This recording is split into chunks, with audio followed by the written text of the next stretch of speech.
नमस्कार, देवमाझावरती स्वागत आहे. आज आपल्याबरोबर श्री हेमंत बापट आहेत. दादा, आता गुरुपौर्णिमा येते, त्याच्याबद्दल थोडेसे क्विक राउंड क्वेश्चन्स. ठीक आहे. Quick fire. श्रीराम. सर्वांना नमस्कार. दादा, नामस्मरण आणि जप ह्याच्यामध्ये एक थोडासा फरक सांगा ना. नामस्मरण म्हणजे आपण ज्या तत्वावरती आपला विश्वास असतो किंवा ज्यांना आपण गुरुस्थानी मानतो, त्यांचा ओरा किंवा त्यांची कंपनं आपण घेऊन, म्हणजे उसनं एखाद्या आपण जसं मागतो तसं त्यांच्या नामाने घेऊन, त्यांचं नाव घेऊन आपल्या देहामध्ये त्याप्रमाणे आपला देह स्वच्छ करणं आणि एक वेगळं स्वतःचं अस्तित्व निर्माण करणं की ज्याच्यामध्ये मी नाहीये, न अहम मी, याचं स्मरण म्हणजे नामस्मरण आहे. याचा अर्थ असा आहे, न अहम मी म्हणजे नसणं, अहम आणि मी याचं स्मरण असणं म्हणजे नामस्मरण आहे. आणि दुसरं आपण काय म्हणाल, जप. पहिल्यांदा जप याचा जर तुम्ही उच्चार केलात तर जो साधनेसाठी शब्द वापरला जातो तर तेव्हा तुमची जीभ जी आहे हे टाळूला चिकटते. त्याला आपण या शब्दावर अचा जोर दिला जातो, जप. आणि तो जर जोर दिला नाही तर त्याचा अर्थ होतो जप. म्हणजे शब्द एकच आहे, पण अध्यात्माच्या दृष्टीने जप म्हणजे आपला प्राणवायू आणि आपल्या देहामधलं असलेला परमात्मा ह्याचा योग करून आणणं म्हणजे जप करणं आहे.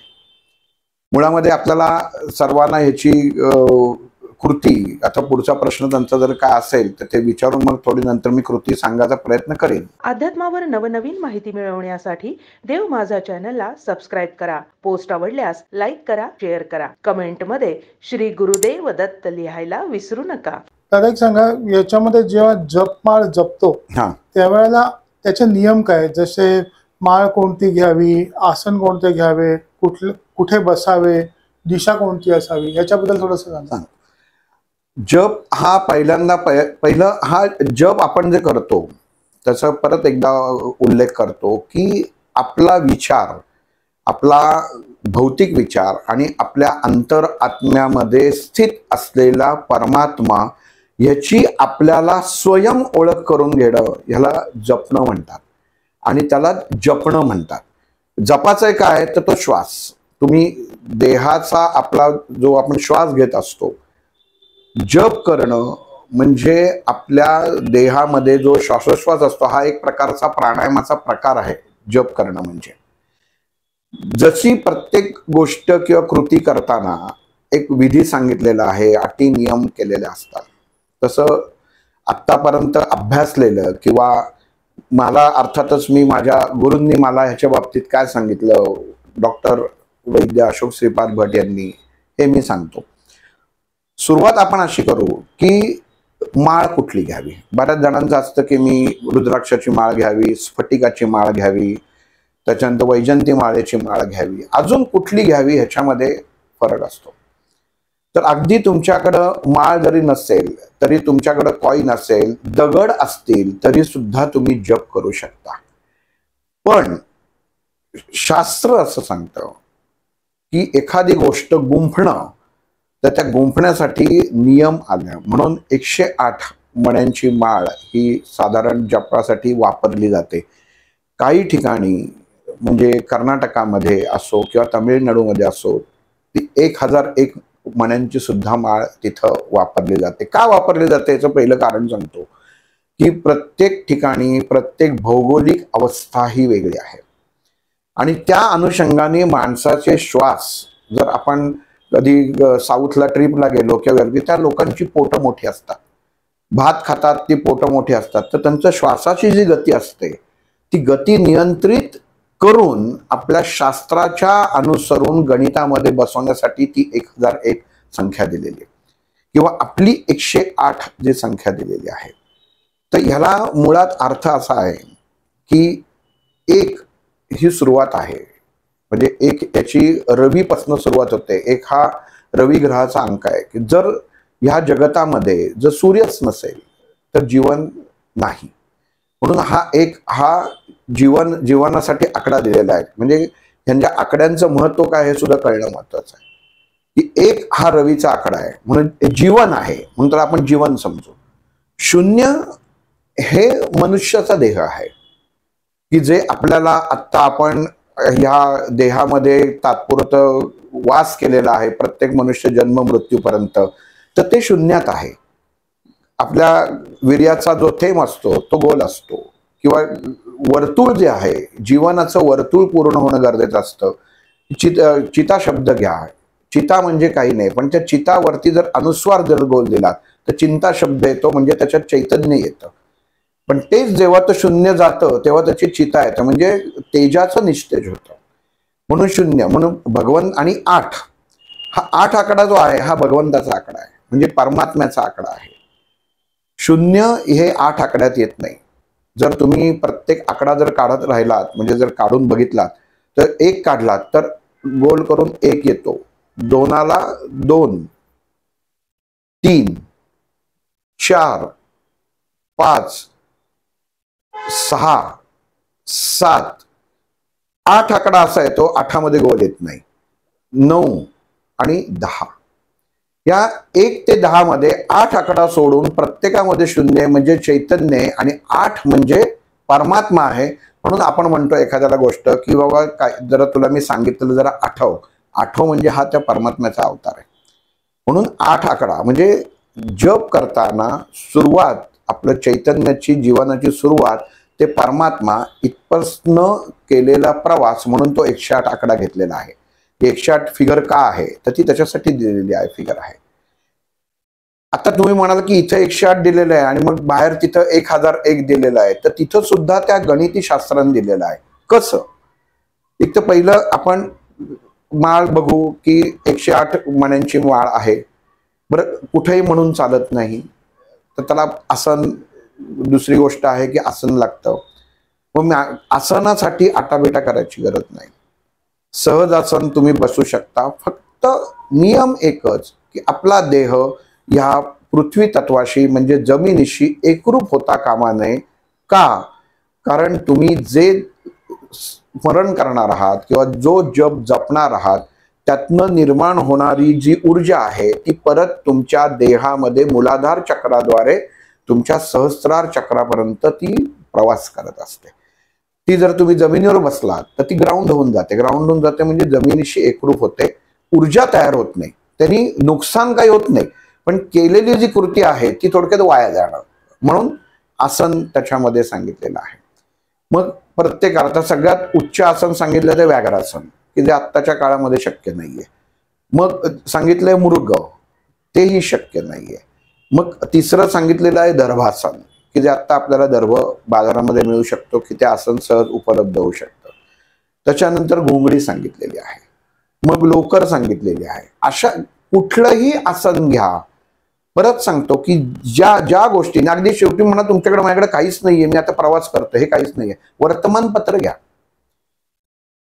आसन ह्याचा एवढ्यासाठी पाहिजे की तुम्ही जमिनीशी तुमचं देह हा अर्थिंग होता कामा नये, ग्राउंड होता कामा नये. म्हणजे जे तुम्ही जप करणार आहात, जी विद्या तुम्ही प्राप्त करणार आहात ती तुमची व्यर्थ न होता त्याचा तुमच्या देहाला असलेला उपयोग, हा आसनाचा भाग झाला. तिसरी गोष्ट जो सगळ्यात महत्वाचा आहे की जपमाळ धरावी कशी, हा सगळ्यात आहे की प्रत्येकाला माहीतच नसतं. आणि शक्यतो जनरली आता ही माझ्याकडं जपमाळ नाही, पण ही साधी रुद्राक्षाची माळ आहे. तर सगळ्यांनी बघितलेलं आहे, ऐकलेलं असेल की रुद्राक्षाच्या 108 मण्यानंतर एक मणी असतो, त्याला मेरुमणी म्हणतात. तर मेरू म्हणजे काय? तर मेरू म्हणजे सोनं. सोन्याला सर्वोच्च धातू म्हटलेला आहे. आणि दुसरी गोष्ट, मेरू म्हणजे अक्ष. आपलं जे जग आहे म्हणजे आपली ही जी सगळी पृथ्वी आहे, तर ह्याचा मध्यबिंदू जो आहे तो अक्ष आहे, तो मेरू पर्वत आहे. तर म्हणून हे दोन्हीच्या मध्ये म्हणजे 54 मणी एका बाजूला, 54 मणी एका बाजूला, आणि ते सगळे एकत्र होऊन जे मधोभाग आहे तो त्याला मेरू म्हटलेला आहे, कारण तो अक्ष आहे आणि अक्ष कधी ओलांडू नये. बरं, दुसरी सगळ्यात महत्वाची गोष्ट की आपण प्रत्येक व्यक्ती लहानपणापासून जप करत असतो. जपाला माळ पाहिजे असं काही नाहीये. बघा, जपाचा म्हणजे विचारांच्या अनुषंगाने जेव्हा आपण हे स्वीकार करतो की जप करायचा आहे, की बरेच जण असं की आसन घेतलं, जपमाळ घेतली आणि मग ते स्थिरता झालं, तर तसं नाहीये. तुम्ही देवाच्या दर्शनाला गेलात तरी सुद्धा तो जप आहे, एक एक टप्प्यावर येतो. आता ही जी माळ धरायची कशी, हा सगळ्यात मोठा प्रश्न आहे, की लोकांना माहीतच नसतं की एक्झॅक्ट कशी धरायची. शक्यतो माणूस सोपी कृती म्हणजे कुठं, की ही तर्जनी जी आहे ती आणि अंगठ्यात धरायचा प्रयत्न करतो, की सोपं असं ओढायची, ही अशी क्रिया करत असतो. पण तसं न करता मुळात आधी आपण हाताची ओळख करून घेऊ. हा अंगठा आहे, या अंगठावरती शुक्र या ग्रहाची त्याचा अंमल आहे.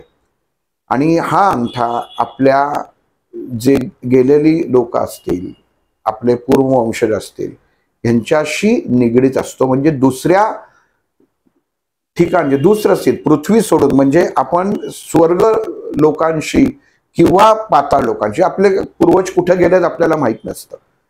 तर त्यामुळे पितरांसाठी हा अंगठा दिलेला आहे. हा एक पहिली गोष्ट. दुसरी गोष्ट ही तर्जनी आहे. हे गुरुचं बोट झालं. हा जे आहे याला मध्यमा म्हणतात, ह्याला शनीचं बोट झालं. शनीचं बोट काय आहे?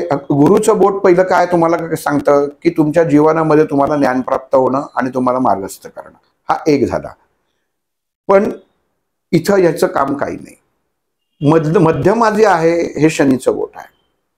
शनी ग्रहाचं कारकत्व काय आहे, की जीवनामध्ये माणसाला योग्य नियम वरतीच चालवणं आणि त्याचा अनुशासित करून स्वतः शनी महाराज त्या देहाचा अंमल स्वतःकडे घेतात आणि त्याप्रमाणे त्या मनुष्याला जीवनामध्ये सुख दुःख देतात.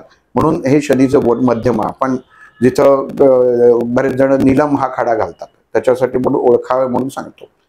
ही जे आहे अनामिकाचं बोट आहे.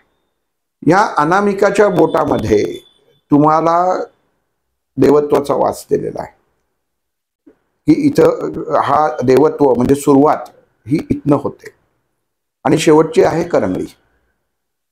आता तुम्हाला देताना तुमचे पूर्व पित्र एक कोणाची ही साधना आहे. जप करणं म्हणजे काय, साधना आहे. आणि ती साधना करताना उद्देश फक्त एकच आहे, तुमचा श्वास आणि तुमच्या देहातल्या परमात्म्याशी तुम्ही एकरूप होणं. पण ह्याच्यामध्ये येणाऱ्या अडचणी कोण आहेत, तर पहिलं एक आहे पित्र एक. दुसरी गोष्ट मध्यमा, म्हणजे जे तुमचं कर्म प्रारब्ध याच्याचे सगळं तुमचा लेखा हिशोब ठेवणारं बोट. आणि तिसरं आहे ही अनामिका. तर अनामिकेवरती भार अजिबात द्यायचा नसतो किंवा अनामिकाचं स्वतःचं अस्तित्व असतं. मग ह्याच्यामध्ये जेव्हा माळ धरतो तेव्हा ही पित्र आणि तुमचं प्रारब्ध ही साधी आणि सोपी अजून गोष्ट सांगतो, पण माणसानं हे दाखवलं तरी कळत नाही. तर लहानपणी आपण एक खेळ खेळलेला असतो. लहानपणी आपण काय करतो, घरामध्ये रात्री ट्यूबच्या प्रकाशामध्ये भिंतीवरती अशा आकृत्या वगैरे तयार करत असतो. तर त्याच्यामध्ये ही हरणाची आकृती असते, ही कायम लक्षात ठेवायची. ही म्हणजे अंगठा, ही मध्यमा आणि ही अनामिका हे धरलेले, की असं धरलं की भिंतीवरती हरण दिसतं. आणि हे आपण प्रत्येकाने लहानपणी खेळलेलं आहे. ही फक्त धरलं तर आपल्याला जपाला लागणारे हा 3 बोट ही त्याच्यात लगेच लक्षात येईल. परत कन्फ्युजन होत नाही, म्हणजे गोंधळ होत नाही की कुठलं नक्की धरायचं. फक्त एवढंच की हे बोट आणि हे बोट. बऱ्याच जणांचा इथं अजून एक हे करून सांगतो की गुरुचं बोट नाही वापरत आहेत. गुरु का नाही वापरत आहेत? जेव्हा दैविक तत्व वापरलं जातं, शाळेमध्ये मुख्याध्यापकांची सही होते तेव्हा खालच्या शिक्षकांच्या सहीला अर्थ राहत नाही. आपण इथं परमात्म्याशी एकरूप असतो तेव्हा आपल्याला गुरुची गरज नसते, कारण आपण परमात्म्याशी संवाद साधणार असतो. पण ते साधताना आपले पूर्वज जे असतात, आपण पूर्वकर्म ज्याला म्हणतो, हे आपल्याशी निगडीत असतं. ते आपल्या बरोबर सदा मनुष्याचा जन्म ते मृत्यूपर्यंत ते आपल्या बरोबर कारण नसताना आणि असताना दोन्ही बरोबर आपल्याबरोबर प्रवास करत असतात ही माणसं. म्हणून वर्षामध्ये मग ते नंतर श्राद्ध वगैरे जे प्रकार येतात तो विषय वेगळा आहे, पण ते म्हणून करायला लागतं. नाही तर एकदा कावळा शिवला की पुढे गेला तर तसं नाहीये. का करतो तो विषय वेगळा आहे. पण आपल्या ह्या अंगठ्याला सगळ्यांना माहिती, अंगठ्याचा वापर का करायचा, तर फक्त पितरांसाठी. पित्र ही एकच गोष्ट परमेश्वराने आपल्या शास्त्रात सिद्ध केलेली आहे की देवत्वांपेक्षा, देवापेक्षा जास्त अधिकार मनुष्याला जवळचं करून घेतात. कारण देव जवळचा का आई बाबा जवळचे, आई बाबा जवळ घेतात, देव आत देवा राहते. ती पित्र जी असतात ही आपल्या देहाशी निगडीत असतात. माझ्या आईचा स्वभाव असा होता, माझ्या आईला डायबिटीस शुगर होतं, तेच मला आलंय. म्हणजे काय, पित्र जवळ असायचं कारण त्याचं सिम्बॉल म्हणून ह्या अंगठा देशात दिलेला आहे. म्हणून आपण पित्रांना सुद्धा असं पाणी देतो, इतर अंगठ्याने किंवा बोटाने देत नाही. म्हणून हा अंगठा हा खूप महत्वाचा असतो. आता तुम्ही तो असा केलात तो पितरांसाठी होतो, असा केलात तो यशस्वीरित्या होतो. म्हणजे म्हणतात की अंगठा किती जेवढा वागतो ना तेवढा मनुष्याचं फ्लेक्झिबिलिटी किंवा तो किती लवचिकता आहे ते कळतं. मग ही लवचिकता ही आपल्याला आपल्या देहातला अंतरात्मा ओळखण्यासाठी वापरायची. म्हणून जपमाळ करताना अंगठा हे बोट पहिलं वापरलं जातं. अंतर आधी सांगितलेलं आहे की तू ओम स्वामी समर्थांचा जप कर. गुरुचं काम झालेलं आहे, उगाच कशाला गुरुला मध्ये ओढायचं. म्हणून गुरु बाजूला. नीट कृती करणं समजून घ्या, का बोटांचा वापर करायचा नाही. कर्म प्रारब्धाशी निगडीत आपल्याला माहित नाही. आता मी कसा वागतोय ते माहित नाही. सुदबुद्धीने वागलो, कदाचित मी चांगलं वागलो ते दुसऱ्यांसाठी चुकीचंही असू शकतं, किंवा मी चुकीचं वागलो तर दुसऱ्यांसाठी चांगलंही असू शकतं. म्हणून त्याचं कारकत्व शनी महाराजांकडे दिलेलं आहे, तो हिशोब म्हणून ते घ्यायचं आहे. कारण हे आपल्या कर्म प्रारब्ध आपल्या बरोबर आहे. आणि तिसरं, ही जी अनामिका आहे त्याच्यावरती सगळं तुम्हाला त्याच्या मार्फत तुम्हाला पुढे जायचं आहे. मग जेव्हा तुम्ही मणी धरता, हे गोल गोल का घेतलाय, चौकोनी पण घेऊ शकतो. तर पृथ्वी गोल आहे, पूर्णत्व आहे. गोल म्हणजे पूर्णत्व. म्हणून माळ ही पूर्णत्व असलेला कुठलाही गोल पदार्थ तुम्ही जपासाठी वापरू शकता. की त्याच्यासाठी तुम्हाला रुद्राक्षाचीच माळ पाहिजे किंवा स्फटिकाची उत्तम, मग त्याच्यामध्ये लोक म्हणतात की ओरिजिनल आहे का डुप्लिकेट, त्या भानगडीत पडायचं नाही. कृती क्रिया ही महत्वाची असते. म्हणून पहिल्यांदा इतकं सोपं आहे की ह्या दोन गोष्टी म्हणजे मध्यमा आणि अंगठ्यामध्ये ही माळ धरायची आणि त्याचं वजन हे फक्त अनामिकेवरती टाकायचं आणि मग ती ओढायची, आपल्या बाजूने ओढायची. का ओढायची, तर हे सगळ्यात मोठं गणित आहे की मागं पण असतं आणि पुढं पण असतं. तर आपण जेव्हा मणी मागं ओढतो तेव्हा आपल्याला सगळ्यांना माहिती आहे की सूर्यनाडी आणि चंद्रनाडी हे आपल्या देहामध्ये स्थित आहे. जेव्हा तुम्ही आपल्याकडे ओढता तेव्हा ते गुरुतत्व आपल्याकडं येतं आणि जेव्हा तुम्ही सोडता तेव्हा तुम्ही त्या गुरुतत्वापाशी जातात. सोपं अजून करून सांगतो की मी सांगितलं ना की लहानपणापासून आपण जप करत असतो. आपण एका देवदर्शनाला जातो, डावीकडनं जातो, देवाच्या तिथपर्यंत जातो, दर्शन घेतो, त्याच मार्गाने परत येतो. मग ही माळ तेच करते की ज्या मार्ग आपण अगोदर देवाला आपल्याकडे करतो आणि नंतर परत तिथं नेऊन ठेवतो, ह्याचा संबंध आपल्या देहामधल्या वायूंशी दिलेला आहे.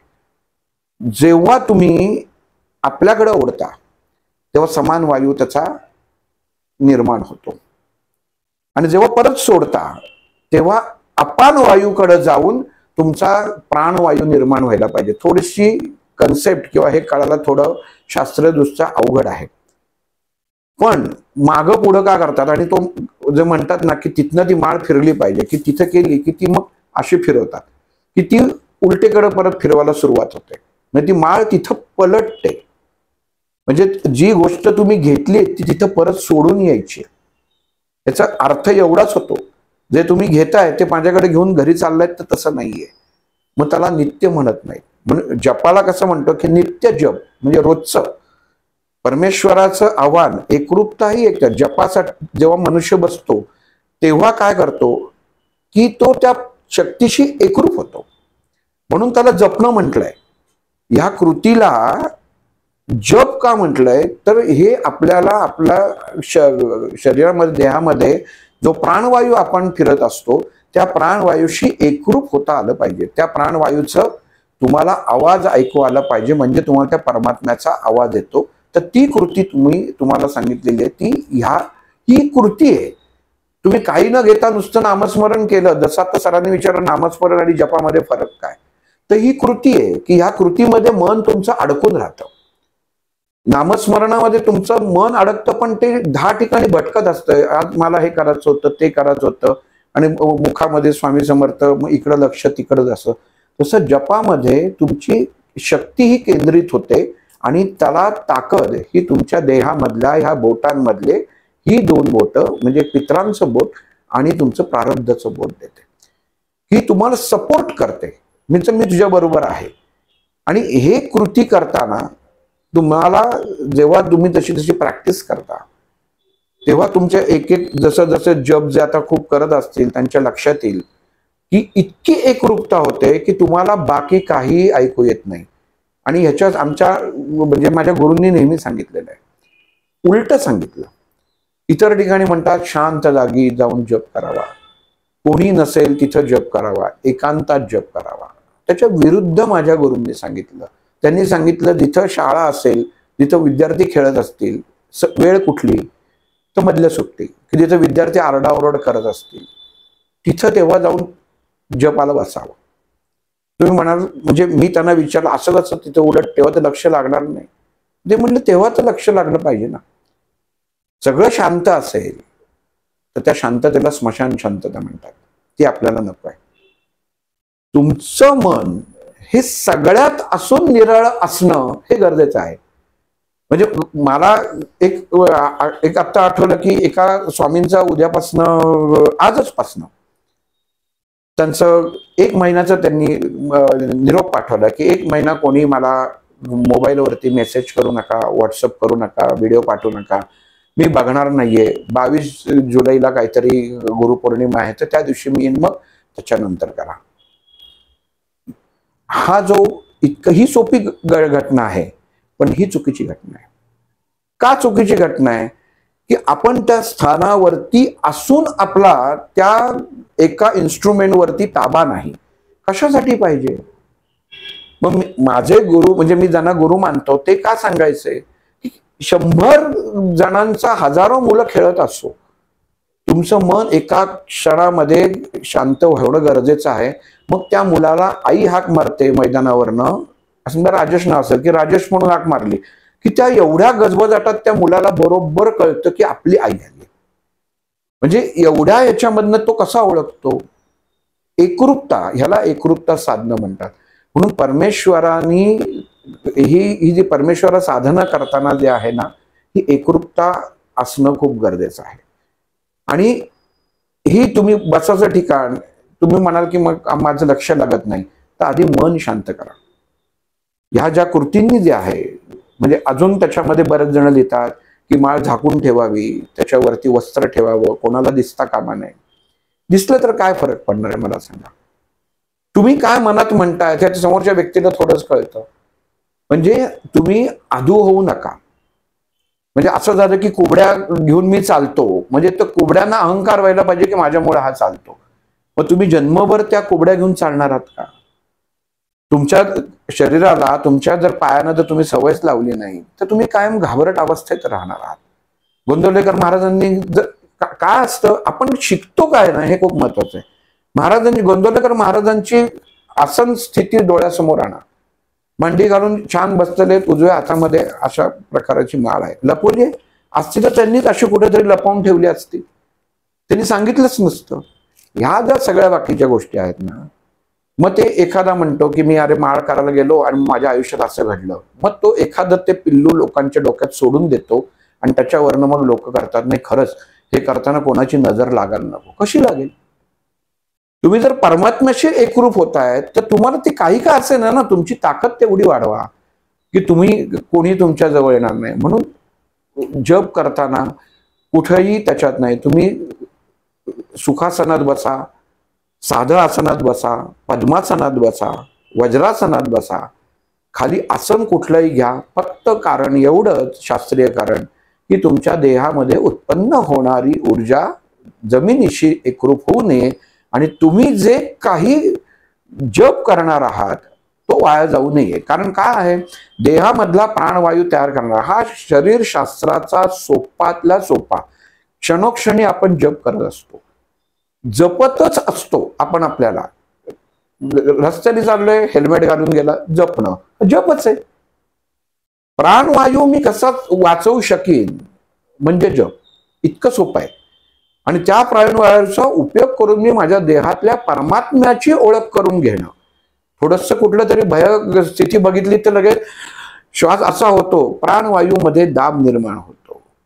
मग जपानी काय होतं की त्या प्राणवायूला परमात्मा जेव्हा एकरूप होतो तेव्हा तुमच्या देहावरती कुठल्याच गोष्टीचा परिणाम न होता सत्वगुण, की जो तुमचा नाही अंतरात्म्यामध्ये जो काही जो सत्वगुण असेल, जसं जप तुम्ही करत असाल त्या तत्वाची कंपनं तुमच्या देहामध्ये निर्माण होतात आणि ती तुमच्या देहातनं बाहेर पडतात आणि तुमची ती ओळख सांगितली जाते.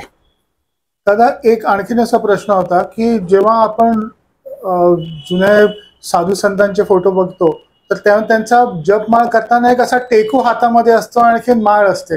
असं माळ कुठे खाली वरती हार्टच्या हाईट वरती, काय त्याचं काय आहे?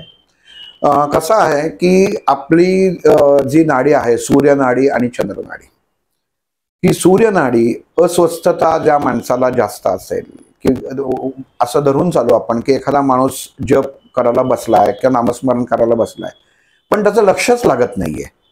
जर तुम्ही बघितलं तर तुम्हाला डाव्या हाताला कुठल्या साधूंचं हे दिसणार नाही, उजव्या हाताला त्याच्यामध्ये दिसेल. कारण प्रत्येक मनुष्याच्या खाक्यामध्ये नाडी, आपल्या ज्या सूर्यनाडी आणि चंद्रनाडी असतात त्याचा स्विच दिलेला आहे नैसर्गिकरित्या.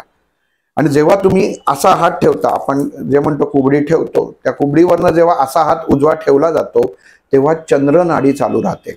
एक लक्षात घ्या, जो स्विच आहे प्रत्येक, जर तुम्ही श्वासाचं बोट ठेवून बघितलात तर प्रत्येक एकच नाडी चालू नसते की एकच श्वास चालू नसतो. काही वेळा हा नाड चालू राहते, एक नाडी सूर्यनाडी चालू राहते, काही वेळा चंद्रनाडी चालू राहते. पण साधनेच्या वेळी मला कशाची गरज आहे, तर ती गरज ही तुम्हाला त्या जी कोबडी जो आपण धरतो की जी ही अवस्था आहे, ही पोझिशन आहे त्या, तर इथं जेव्हा ती लावली जाते, या बाजूला ती लावली जाते, पुढे लावली जात नाही, इथं लावली जाते. आणि तेव्हा चंद्रनाडीचा स्विच हा बंद केला जातो. म्हणजे तो सूर्यनाडीमध्ये बदलू शकत नाही. आणि जोपर्यंत ती तुम्ही साधना करता तोपर्यंत तुमच्या देहामध्ये ती चंद्रनाडी चालू राहते. आणि सूर्यनाडी चालू असेल तर त्याचं रूपांतर चंद्रनाडीत होतं, म्हणजे देह स्थिर व्हायला लागतं. म्हणून सगळ्या साधूंचं जेव्हा त्याच्यामध्ये ते कोबडी, की रामदास स्वामी सुद्धा जर तुम्ही बघितलं तर कोबडी घेऊन चालायचे त्याच्यामध्ये. दादा, एक आणखीन असा प्रश्न होता की लोक सांगतात की जेव्हा तुम्ही जप करता तर जपाचा काउंट ठेवा. आता प्रॉब्लेम इतका होतो की मी जप करू की काउंट करू, आणि काउंट करू तर कसं काउंट करू? आता हल्ली बाजारामध्ये जप मोजण्यासाठी यंत्र आलेली आहेत किंवा मोबाईल आलेले आहेत, प्रत्येकाकडे स्मार्ट वॉच आहेत की त्याच्यामध्ये ॲप्स आलेले आहेत की आपण जप किती वेळा केला तर ते मोजलं जावं. तर ती वापरायची आवश्यकता नाही आहे, कारण त्यांनी तुम्ही एकाग्रता साधू शकणार नाही आहात. आपल्याला ज्या तत्वाशी एकरूप व्हायचंय त्या तत्वालाच फक्त आपण मोजायचं आहे. बाकी इतर किती वेळ तुम्ही किती काउंट केलेत, हजारात केलेत, 100 केलेत, लाखात केलेत, तसं जर असतं तर तुम्हाला शास्त्रामध्ये, मी परत सांगतो, आपला सनातन धर्म हा इतका उत्तम आहे, प्रत्येक अटी नियम त्याच्यामध्ये लिहून ठेवलेले आहेत. 108 मण्यांची माळ जर जपासाठी पहिल्यापासून वापरतात. कुठं गोंदवलेकर महाराजांनी लिहिलंय का की तुम्ही लाखो जप करा? तुम्ही करा, मनात करा.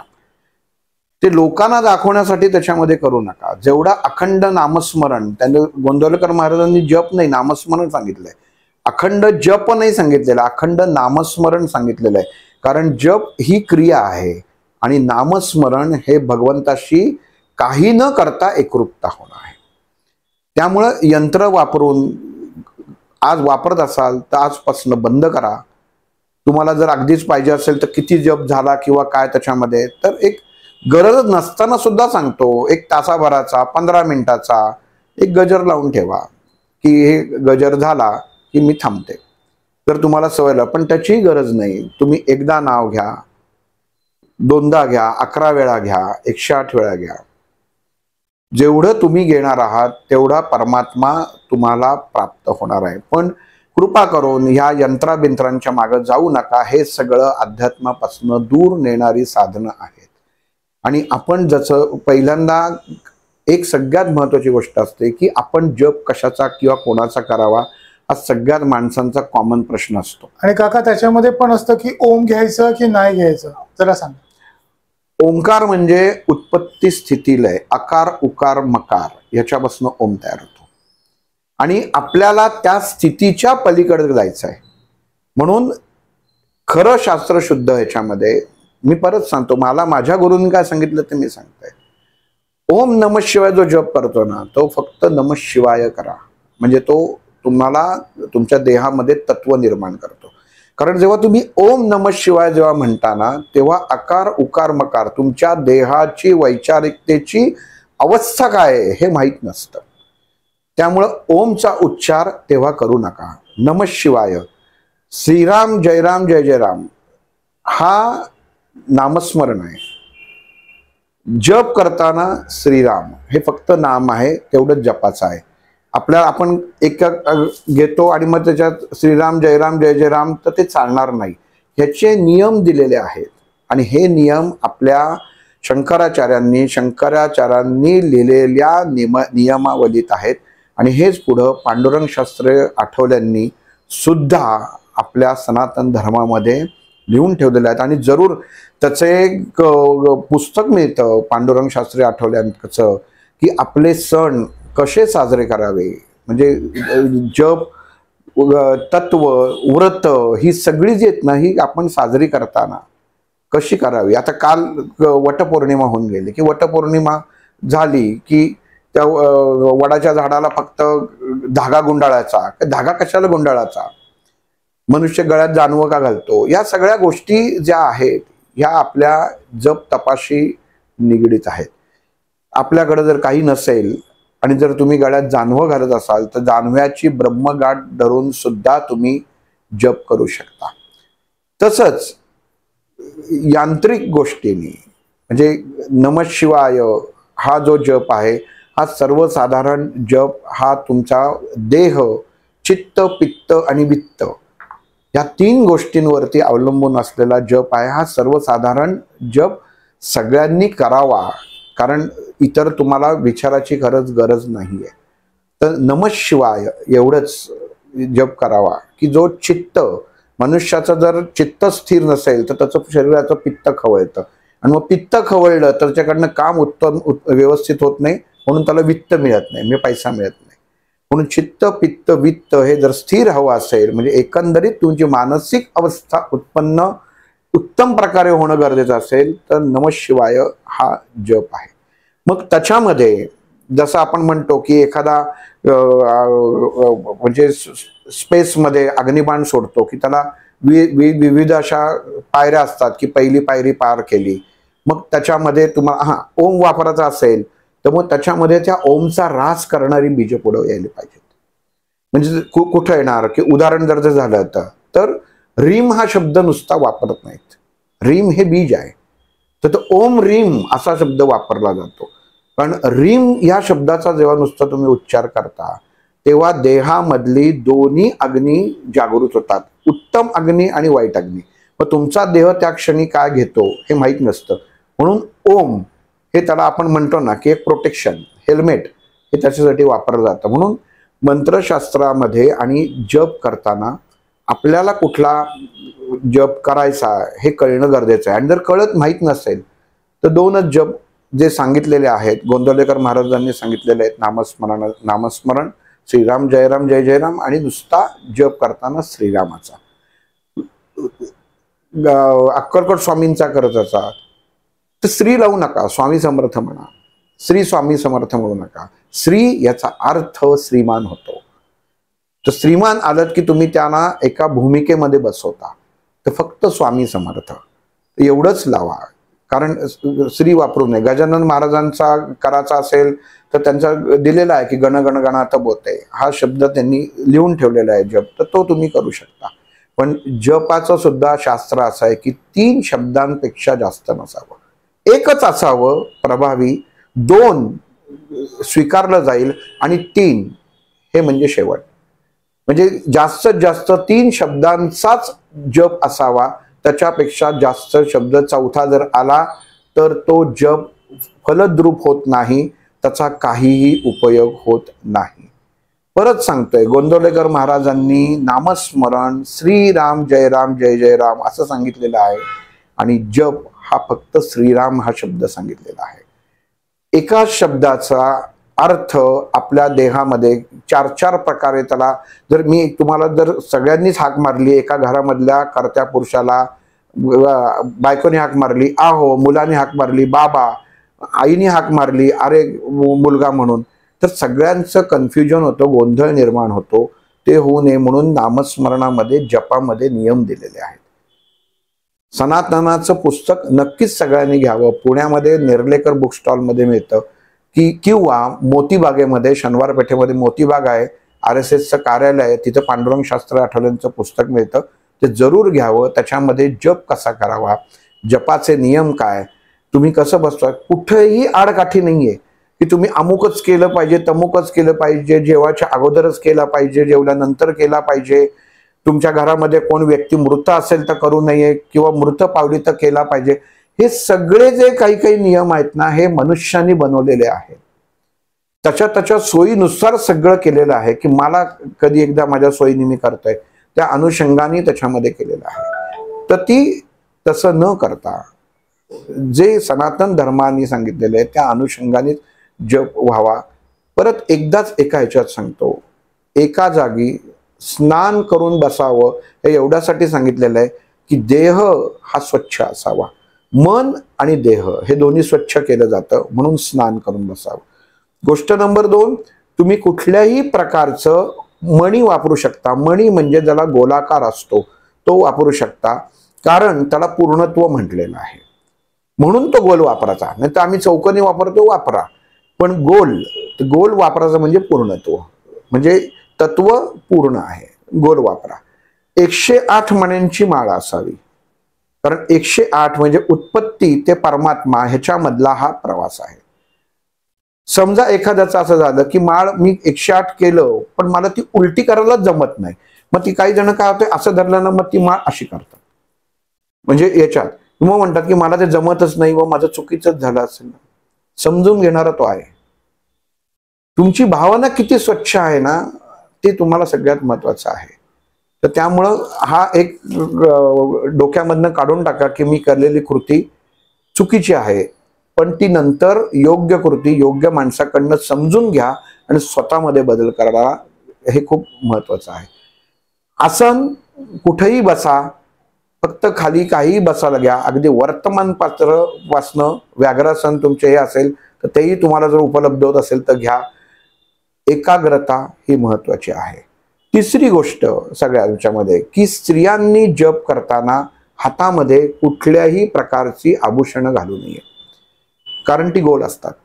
मग जेव्हा आपण जी शक्ती तयार होते, आणि परत सांगतो, जप म्हणजे फक्त परमात्मा आणि तुम्ही यांचं एकत्रीकरण होणं नाही, तर फक्त आणि फक्त देहामधला अपान वायू समान वायू यांच्यावरती विजय प्राप्त करून देहामधला प्राणवायू योग्य करणे म्हणजे जप आहे.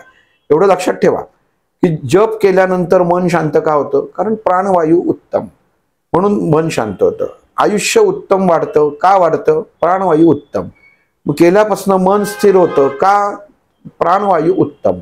म्हणजे शास्त्र एवढंच सांगतं की तुमचा प्राणवायू उत्तम पाहिजे. मग प्राणवायू जेव्हा स्थिरतेकडे जाता तेव्हा तुम्हाला तो कमी लागतो. मग योगी काय एवढे वर्ष कसे काय जगतात, की तुम्हाला नंतर ती कला साध्य होते की तुम्हाला तो प्राणवायू घ्यायलाच लागत नाही. तुमची चंद्रनाडी इतकी प्रभावी होते की तुम्ही कित्येक वर्ष त्या अवस्थेमध्ये बसू शकता. दादा, एक असा प्रश्न पण येतो काही जणांच्या मनात की जप करताना श्वास कसा घ्यायचा. श्वास घेताना तुमचा जो नॉर्मल श्वास आहे की म्हणजे कुठल्याही प्रकारे मोठा घ्यायची गरज नाहीये, तुम्ही आपल्याला कळलं नाही पाहिजे की आपण श्वास घेतोय. म्हणजे नॉर्मल जे आपण बोलताना, आता मी बोलतोय तर माझा जो श्वासोश्वास चालू आहे तोच श्वास पाहिजे. विविध जेव्हा श्वासावरती दाब नियंत्रित केला जातो त्याला क्रिया म्हणतात. म्हणजे विशिष्ट गोष्टीसाठी जेव्हा श्वास घेतला जातो त्याला क्रिया म्हणतात. जपामध्ये कुठंच शास्त्रात लिहिलेलं नाहीये की विशिष्ट श्वास घ्यावा. सहज जो वायू आपण आत घेतो, सहज माणसाची जशी गती असते तसा त्यांनी तो घ्यावा. फक्त एक लक्षात घ्यावं की जप करताना जमिनीला पाठ लागता कामा नये. म्हणजे झोपून जप कधीही करू नये. कारण पाठ जर लागली तर जिथं प्राणवायू जातो तो कदाचित त्याची गती थांबू शकते, त्यांनी मृत्यू येऊ शकतो. म्हणून झोपून कधी तुम्हाला कधी कोणी दिसणार नाही की जप करतोय म्हणून. त्याचं कारण पण सांगितलं की त्यांनी म्हणजे ही या क्षणात होणाऱ्या गोष्टी असतात. त्यामुळं शांतपणे हे करा. जपाला बसलं की पहिल्यांदा तुमचं मन केंद्रित होणार नाहीये. कारण का तर तुम्ही जपमाळ आपण हाताळलेली नसते, त्यामुळं ती 10 वेळा पडत राहते. लक्ष केंद्रित नाही झालं हरकत नाही, शांततेने करा. फक्त रोज एवढी संध्याकाळी येऊन एवढी कृती जरी केलीत आणि असा एवढा तुम्ही हरण जर बघितलं तरी कळेल की आपल्याला एवढे 3 बोटच वापरायचे आहेत. ह्या 3 बोटांमधलं फक्त हे बोट काढून टाकायचं आहे. आणि हे कशासाठी तर आधारासाठी. म्हणून ह्या बोटाचा वापर आहे. अनामिकेचा वापर आधारासाठी. दादा एक सांगा, जेव्हा जपाला बसतात बहुतेक जण पोक काढून बसतात किंवा काही जण असतात ते भिंतीला टेकून बसतात. जप करताना टेकून बसू नये. पहिली गोष्ट, त्यांच्या शरीरावरती किंवा पाठीच्या कण्यावरती काही अडचण असतात किंवा कमरेचा काही प्रॉब्लेम येतो त्याच्यामुळे बसतात. मुळात का होतं असं की हा प्राणवायूचा मुळात जप म्हणजे प्राणवायूवरती तुमचा आलेला संयम किंवा कंट्रोल आहे. जेव्हा तो त्याची देहामध्ये प्रवाह चालू होतो मूलाधार चक्रापासून सहस्त्रार चक्रापर्यंत, तेव्हा देहामध्ये कुठेतरी बिघाड असतात चक्रांमध्ये. आणि मग आपण म्हणतो की अरे मी असं बसलो, जरा पण जास्त बसू शकत नाही, माझ्या पाठीला रग लागते. मग मनुष्य आपल्याला ही जी पोक काढून जे जसं आता तुम्ही सर विचारताय की ती स्थितीत का बसतो, तर ती स्थिती तुमचं शरीर तुम्हाला सांगतो तू असा बस म्हणजे ती गती व्यवस्थित येईल. पण ती आपल्याला बदलायला पाहिजे. जरी तुम्हाला ताण आला तरी तो काही दिवसानंतर सवयीने तुमचं शरीर स्थिर अवस्थेत सरळ रेषेमध्ये तुमची चक्र येणं गरजेचं आहे. आणि पाठीचा आधार का घेतात? ज्या व्यक्तींना जप करताना पाठीवरती ताण येतो ती व्यक्ती विचारांनी अजिबात स्थिर नसते, म्हणून ताण येतो. कुठल्याही याच्यामध्ये जपाला घेतलं की ताण, हाताला ताण येतो, खांद्याला ताण येतो. हे येणार कारण काय आहे, आपण आपल्या देहामधला जो प्राणवायू ज्याच्याकडे आपण कधी लक्षच देत नाही, कधी त्याच्याकडे पाहिलेलंच नाहीये. आपल्याला जेव्हा असं व्हायला लागतं तेव्हा आपल्याला कळतं की आपल्या देहामध्ये कुठंतरी बाबा प्राणवायूची क्रिया घडतीये, तेव्हा लक्ष जातं आपलं, नाही तर तोपर्यंत जात नाही. मग परमात्मा हेच सांगतो की तुझं माझ्याकडेच लक्ष नाहीये. मग जपासाठी का बसायचंय, तर फक्त एकत्रीकरण करणार. मग तुमच्या जे देहाची ज्याप्रमाणे तुम्ही रचना केलेली आहेत ना त्या अनुषंगानेच होतात. म्हणून त्याला नियम लावलेले नाहीये बैठकीला. त्याला बैठक म्हणतात की तुम्ही सहज आसनात बसू शकता, पद्मासनात बसू शकता, वज्रासनात बसू शकता, तुम्हाला जसं शक्य आहे तसं बसू शकता. फक्त मांडी घालून बसणं गरजेचं आहे. जर आता गुडघ्याचा अडचण असेल काय असेल त्यांनी खुर्चीवर बसून करावं, पण खुर्ची लाकडाची असावी. हे सगळ्यात महत्वाचं आहे. जर समजा आमच्याकडे खुर्ची लाकडाची नाही, आमच्या घरात सगळ्या लोखंडाच्या खुर्च्या आहेत, बाहेर जा, कुठेही दगडी कट्टा असेल, रुमाल अंतरा, पेपर अंतरा, त्याच्यावरती बसा, जप सुरू करा. जप करताना ही अवस्था येणं खूप गरजेचं आहे. कारण ह्याच्यामध्ये मनुष्य देहामधली चंद्रनाडी बंद होते आणि एक जी तुमची उजवी बाजू आहे ही स्थिरतेकडे यायला लागते. जेव्हा उजवी बाजू स्थिरतेकडे यायला लागते याचा अर्थ डाव्या बाजूला आपल्या देहावरती ताण द्यायला लागतो आणि ती सिस्टम नीट होते. म्हणजे जेव्हा चंद्रनाडीवर काम करता तेव्हा त्याचा परिणाम सूर्यनाडीवर होतो. आणि जेव्हा सूर्यनाडीवरती काम करता एखादी व्यक्ती अतिशय हे असते की कशात रसच नाही, आम्हाला काहीच वाटत नाही, मला आयुष्य काहीतरी आपलं जगाचं म्हणून मी जगतो, अशीही माणसं आहेत. माणसांना अडचणी इतक्या अनंत आहेत. मग त्यांना त्यांच्या सूर्यनाडीवरती काम करावं लागतं, म्हणजे त्यातली श्वासाची गती जी आहे ना ही वाढवायला लागते. पण मग त्याच्यासाठी तुम्हाला जे याच्यामधले माहितगार आहेत की त्यांनी वाचून किंवा युट्यूबवर बघून करू नये कृती. बऱ्याच जणांच्या कृती काही क्रिया असतात की सुदर्शन क्रिया आहे, ती सुदर्शन क्रिया त्यांनी शिबिरं ठेवलेली आहेत, तिथं जाऊन शिकावी, युट्यूबवर बघून करू नये. कारण सगळा श्वासाचा प्रकार आहे. कुठलाही प्राणायाम हा एक जपाचाच प्रकार आहे, फक्त हातात माळ दिसत नाही एवढाच आहे. त्यामुळं जप करताना 3 शब्दांचा असावा किंवा जास्तीत जास्त 2 शब्दांचा असावा. मी उलट बोलतोय, 3 जास्त होतात पण जास्तीत जास्त 2 आणि अति जास्त 1च शब्दाचा. स्वतःचं नाव, म्हणजे हा प्रयोग करून बघा. स्वतःचं नाव जर तुम्ही जपलं तर तुमच्या देहामध्ये उत्तम ऊर्जा निर्माण होते. तुम्ही कुठल्याही देवतेचं नाव घ्यायची गरज नाहीये. आज मी हेमंत आहे तर हेमंत हेमंत हेमंत हेमंत हा जप मी करणार. तुम्ही हा अनुभव घेऊन बघा. तुमच्या देहातली ऊर्जा इतकी वाढेल की तुम्ही म्हणाल हे मला माहीतच नव्हतं. कारण तुमच्या देहाला त्या नावाची ओळख आहे. त्याला हाक मारल्यानंतर तुमच्या देहामधला स्थित असलेला तो परमात्मा लगेच साथ देतो. कधीही अडचण आली, जपाला बसलात, स्वतःचं नाव घ्या. स्वतःचं नाव घेणं, देवतांची नावं दिलेली आहेत आपल्याला. आपण बघतो की आपल्या आजोबांच्या अगोदरची नावं बघितली तर घरामध्ये गोविंद, त्याच्यानंतर राम अशीच नावं होती. आता जी टिंकू मिंकू ही आत्ताची नावं आली आहेत की त्याला काय अर्थ नाहीये, पण ती देवतेची नावं. तेव्हा वेगळं असं बसायला लागायचं नाही जप करायला. कोणाला हाक मारलं, राम मुलाचा असेल तर 10 वेळा आई हाक मारायची, तो जप होऊन जायचा. ते बीज देहामध्ये उत्पन्न होणं, तत्व आणि कार्य नीट समजून घ्या. म्हणून 3 अक्षरांचा जप, 2 अक्षराचा नमः शिवाय अनुभव घेऊन बघा. परत कोणी म्हटलं की मला उद्याच दुसऱ्या दिवशी खूप छान अनुभव आला, लगेच येत नाही, खोटं बोलतोय तो. प्रत्येक गोष्ट तयार व्हायला कालावधी हा निसर्गाने ठरवून दिलेला आहे. 72 तास, 3 दिवस कमीत कमी कुठल्याही गोष्टीला तुम्हाला सवय लागायला लागते. आणि अजून निसर्गाने सांगितलं की एखादी गोष्ट तुम्ही जर 21 दिवस केली तर ती 22व्या दिवशी मेंदू तुमच्याकडनं करून घेते. म्हणजे जर ज्यांना कंटाळा असेल किंवा एखादी गोष्ट करायला अवघड असेल, लिखाण करायला अवघड असेल, वाचन करायला अवघड असेल, तर 21 दिवस त्यांनी ती करावी. 22व्या दिवशी ती व्यक्ती आपोआप करायला लागते. हे निसर्गाने आपल्या देहाचं घड्याळ ठरवून दिलेलं आहे.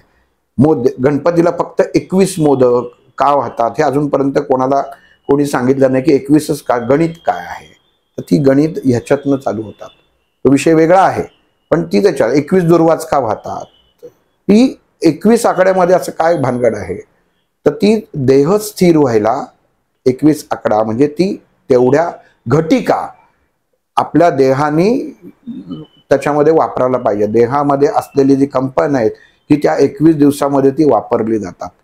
15 आणि 7, 15 आणि 5 20 आणि 1 21 6, म्हणजे हे जे गणित आहे, म्हणजे तुम्ही जर बघितलं तर कुठल्याही पौर्णिमेपासनं पुढचा जो 6वा दिवस असतो ना, त्या दिवशी प्रत्येक माणसाची एनर्जी ही उत्तम असते.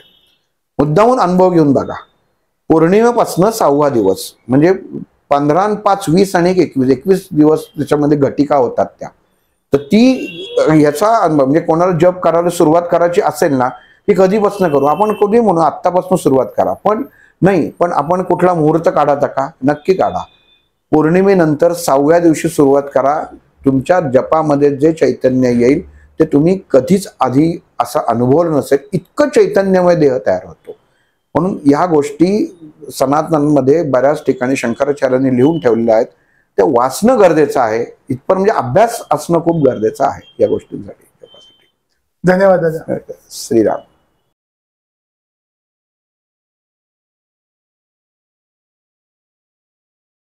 अध्यात्मावर नवनवीन माहिती मिळवण्यासाठी देव माझा चॅनलला सबस्क्राईब करा. पोस्ट आवडल्यास लाईक करा, शेअर करा. कमेंटमध्ये श्री गुरुदेव दत्त लिहायला विसरू नका.